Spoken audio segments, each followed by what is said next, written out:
हमारे साथ हैं एमआईएम के महानगर अध्यक्ष मुरादाबाद के।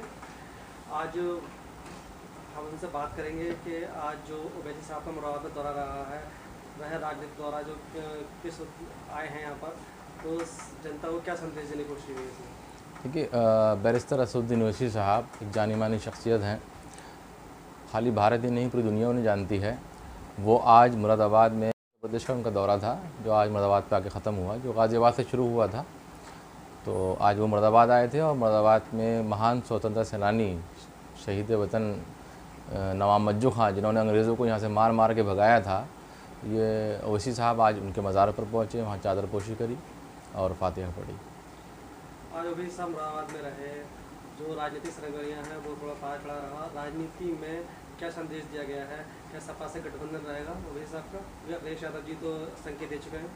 देखिए, ये सब बातें जो हैं वो पार्टी हाईकमान तय करेगा कि क्या होना चाहिए। हमारे जो प्रदेश अध्यक्ष हैं, जो अभी मुरादाबाद आए भी थे, और उन्होंने प्रेस कॉन्फ्रेंस में ये बात कही थी कि हमारे दरवाजे सबके नहीं खुले हुए हैं।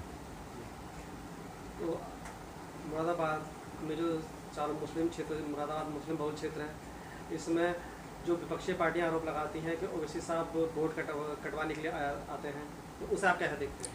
देखिए, ये बात गलत है कि हम जो हैं सिर्फ मुसलमानों में काम करते हैं या मुसलमानों के लिए काम करते हैं। हमारे प्रदेश अध्यक्ष जनाब शौकत साहब ने साफ साफ कहा था कि हम विकास के मॉडल पर काम करेंगे, विकास के मुद्दे पे काम करेंगे, और किसी भी पार्टी को अपना हक है कि वो कहीं से भी चुनाव लड़े, ये हमारा संवैधानिक हक है। अभी आम आदमी पार्टी है, दूसरी पार्टियां, हम किसी का नाम क्या लें, सब आते हैं, तो ये सबके लिए ये सवाल लागू होना चाहिए। ये सवाल सिर्फ हमसे ही क्यों? ये सवाल सिर्फ हमसे ही क्यों? ये सवाल और पार्टियों से भी होना चाहिए, लेकिन ये सारा सवाल जितने भी हैं वो सिर्फ हमें से क्यों करे जा रहे हैं? लेकिन बिहार चुनाव से मैसेज गया ना कि ओवैसी साहब ने वहाँ लालू यादव की सरकार नहीं बनी थी वहाँ पर। देखिए, बिहार में करीब 243 सीट्स हैं, और उन सीटों पर एमआईएम ने तो चुनाव नहीं लड़ा, सिर्फ 19 सीटों पर चुनाव लड़ा था, जिसमें से 5 सीट जो है वो एमआईएम के खाते में आई। बाकी जितनी सीटें हैं वो जेडीयू कांग्रेस के खाते और आरजेडी खाते में गई। सिर्फ 2 सीटें हैं जो बीजेपी जीती है, जो वो पहले भी जीतती आ रही थी। तो हमारी वजह से कहाँ सरकार बन गई बीजेपी की? प्रदेश में एमआईएम कितने सीटों पर चुनाव लड़ेगी? प्रदेश अध्यक्ष जी ने अभी ऐलान किया था कि हम 100 सीटों पर चुनाव लड़ेंगे। तो आपके जो संभावित कैंडिडेट हैं कौन रहेंगे लगभग मुरादाबाद से? देखिए, पार्टी की पॉलिसी है कि पार्टी में कोई भी आदमी जो पार्टी से जो ज्वाइन करता है, जो पार्टी के सदस्य है, सक्रिय सदस्य है, वो पार्टी में आवेदन कर सकता है। ये लोकतांत्रिक पार्टी है, यहाँ पर कोई भी टिकट ले सकता है। एक पार्टी का सर्वे होता है, उस आधार पर टिकट दे दिया जाता है।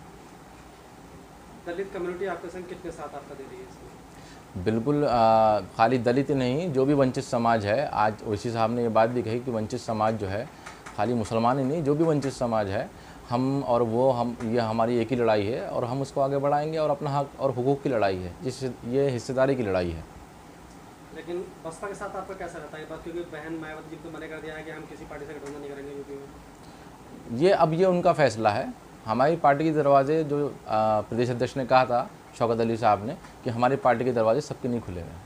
लेकिन आपका कुछ टाइम पहले बयान चला था सोशल मीडिया पे कि हम बहन जी के पार्टी के पदाधिकारियों के संपर्क में हैं और गठबंधन होने की उम्मीद है, लेकिन बात को ये बयान खारिज कर दिया गया था। नहीं, तो अब ये उनकी पार्टी का अंदरूनी मामला है कि उनके लोग कुछ और कह रहे हैं, पार्टी नेतृत्व कुछ और कह रहा है। ये उनका अपना अंदरूनी मामला है, इस पर वो जवाब देंगे। तो आगे की क्या रणनीति रहेगी पश्चिमी उत्तर प्रदेश खुदा करने के लिए? खाली पश्चिमी उत्तर प्रदेश नहीं, पूरा उत्तर प्रदेश जो है वो इंशाल्लाह भागीदारी संकल्प मोर्चा बन चुका है, उसमें राजभर साहब हैं और उसमें कुशवाहा साहब हैं और बहुत से लोग हैं उसके अंदर। हमारी पार्टी भी उसमें एक पार्टी है। पश्चिमी उत्तर प्रदेश में राजभर साहब का उतना तो दबदबा नहीं रहता है जो पूरब में दबदबा है उनका। नहीं, पश्चिम की बहुत से लोगों से बातचीत अभी चल रही है जो हमारे अभी भागीदारी संकल्प मोर्चा में शामिल होंगे और हम मजबूती के साथ चुनाव लड़ेंगे। ओम प्रकाश राजभर साहब जो इसके कन्वीनर हैं यूपी के, उन्होंने ऐलान भी किया था कि हम जो है वो 5 मुख्यमंत्री देंगे 5 साल में। क्या आपकी पार्टी गठबंधन जयंत चौधरी के साथ रहेगा या जयंत चौधरी से आपकी बात चल रही है? अगर वो चाहेंगे, अगर वो चाहें तो ये सब हमारी पार्टी के दरवाजे तो सबके नहीं खुले हुए हैं। हम दरवाजे बंद करके, खिड़कियां बंद करके नहीं, हमारे दरवाजे सबके नहीं खुले हुए हैं। जो भी बीजेपी को हराने के लिए हमारे साथ आएगा हम उसका साथ लेंगे। तो हम वकील साहब से जानना चाहेंगे कि मुरादाबाद में आगामी चुनाव के लिए वकील साहब की क्या रणनीति रहेगी? देखिए, अभी हम संगठन में काम कर रहे हैं। मैंने अभी कुछ दिन पहले ही ये महानगर पद मुझे मिला है, तो इसमें प्रदेश अध्यक्ष ने मेरे पर भरोसा जताया है। तो अभी हम संगठन में काम कर रहे हैं और संगठन के मजबूत करते ही पूरा संगठन तैयार हो जाएगा और उस मजबूती के, उसी संगठन की बुनियाद पे हम लोग आगे विधानसभा सारी सीटों पर चुनाव लड़ेंगे अगर हमारा किसी से गठबंधन। हम जानते हैं कि आप एक धरने से निकल के युवा आए हैं और आपका आंदोलन से, धरने से आपका पुराना नाता रहा है। तो आपके साथ जो लोग हैं वो धरने से ही निकल के आए हैं और जो आपकी टीम है वो भी धरने की है। तो उस टीम से आप क्या उम्मीद रखते हैं कि IMIM को कहाँ पहुँचाएंगे आप उत्तर प्रदेश में? देखिए, यकीनन जो असदुद्दीन ओवैसी साहब ने पार्लियामेंट के अंदर वो NRC और CA के मुद्दे के ऊपर जब CA का बिल जो है वो फाड़ा, तो भारत के तमाम युवाओं ने वो मंजर देखा और उन्हीं से प्रेरित होकर हमने मुरादाबाद में एक शुरुआत करी और ईदगाह के अंदर 29 जनवरी को 2019 को हमने एक धरने का आयोजन किया और ये ऐतिहासिक धरना रहा। आज तक मुरादाबाद में इतना बड़ा और इतना दिनों तक चलने वाला धरना कभी लगा नहीं। ये 55 दिन धरना चला और बहुत कामयाबी के साथ धरना चला। उसी धरने से हम लोग भी निकल के आए और सब लोग पार्टी के अंदर हैं। वकील साहब, आपसे एक चीज़ रहेगा कि उत्तर प्रदेश सरकार अभी जनसंख्या नियंत्रण कानून ला रही है, तो उसको आप चुनावी माहौल में उस कानून को आप कैसे देखते हैं? बीजेपी के पास कुछ बचा ही नहीं है। अब बीजेपी को ये दिखाना चाहिए कि उसने विकास क्या किया। जब विकास के नाम पे, गुजरात मॉडल के नाम पे बीजेपी आई थी, तो बीजेपी को ये बताना चाहिए कि उसने यहाँ पर कौन कौन सी विकास किया है लोगों का। महंगाई अपनी चरम सीमा पर पहुँच चुकी है। सिलेंडर जो 450 में था वो 900 रुपये कुछ पहुँच चुका है। डीजल पेट्रोल के दाम आसमान छू रहे हैं। दाल, सब्ज़ी, दूध, सब चीज़ दोगुनी हो चुकी है। तो ये जनता देख रही है, बीजेपी तो कंट्रोल नहीं कर पाई ये सब चीज़ें। लेकिन योगी आदित्यनाथ कह रहे हैं कि हम जनसंख्या नियंत्रण कानून लाकर हम प्रदेश को खुशहाल कर देंगे, युवाओं को नौकरी दे देंगे। तो उसको आप कह रहे हैं? नौकरी तो उन्होंने ख़त्म कर दी। नौकरी का शब्द तो वो अब इस्तेमाल भी नहीं करते। वो रोज़गार का शब्द इस्तेमाल करते हैं। नौकरी का शब्द तो उन्होंने वो ख़त्म कर दिया, क्योंकि नौकरी, जितनी सरकारी नौकरियाँ थीं, आप देखेंगे लगातार उन नौकरियों में कमी आती जा रही है। नई नियुक्तियों में लगातार उनको रोका जा रहा है, नई नियुक्तियों को।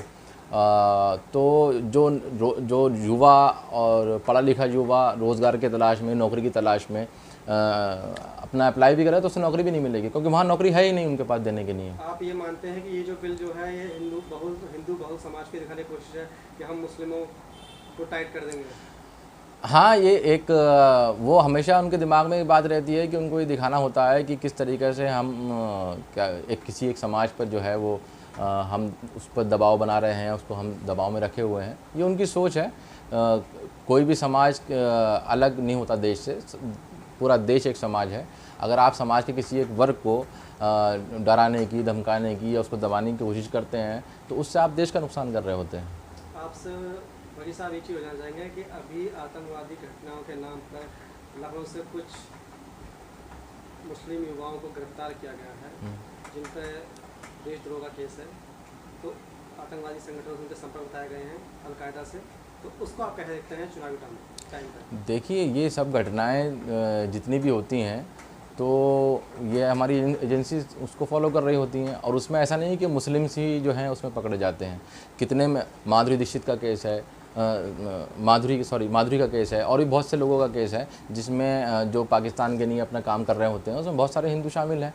तो उसमें आप इसको धर्म के चश्मे से न देखिए। जो भी गलत करेगा और देश के खिलाफ करेगा उस पर कार्रवाई होनी चाहिए। मोदी साहब, एक चीज़ हो जाएगा कि RSS प्रमुख मोहन भागवत ने कहा था कि इस हिंदू मुस्लिम का डीएनए एक ही है, तो फिर लव जिहाद जैसे मुद्दे और अदर मुद्दों वो पे खुद कंफ्यूज हैं, कि फिर क्यों मुस्लिमों को बदनाम किया जाता है? वो खुद कंफ्यूज हैं। कभी वो कहते हैं कि हिंदू जो है वो उन लोगों को कहते हैं जो लोग इस खित्ते में रहते हैं, सिंधु घाट के इधर, हिमालय के इधर। कभी जब वो अमेरिका जाते हैं तो वो वहाँ पे ये कहते हैं कि हम हिंदू हैं, तो जब वो अमेरिका में रह रहा है तो वो हिंदू कैसे हो गया। कभी कहते हैं कि हिंदू एक धार्मिक आइडेंटिटी है, कभी कहते हैं वो रीजनल आइडेंटिटी है। तो वो लोग खुद कंफ्यूज हैं, उनका कॉन्सेप्ट क्लियर नहीं है।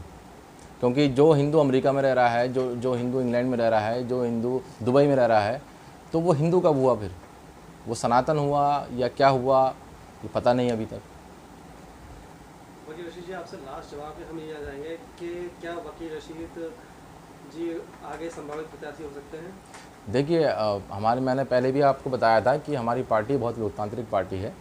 इसमें जो भी पार्टी में जो पार्टी के लोग हैं, जो कार्यकर्ता हैं, जो सक्रिय कार्यकर्ता हैं, पदाधिकारी हैं, जो समाज में काम कर रहे हैं लगातार, तो वो लोग आवेदन करेंगे, सब लोग आवेदन करेंगे। ये पार्टी ऐसा नहीं है कि किसी एक की पार्टी है। हर कोई नौजवान, जो कोई बुज़ुर्ग, जो भी समाज में काम कर रहा है, उस पार्टी में से लड़ना चाहता है, वो आवेदन करेगा और पार्टी जो है वो सर्वे के आधार पर उसको टिकट देगी।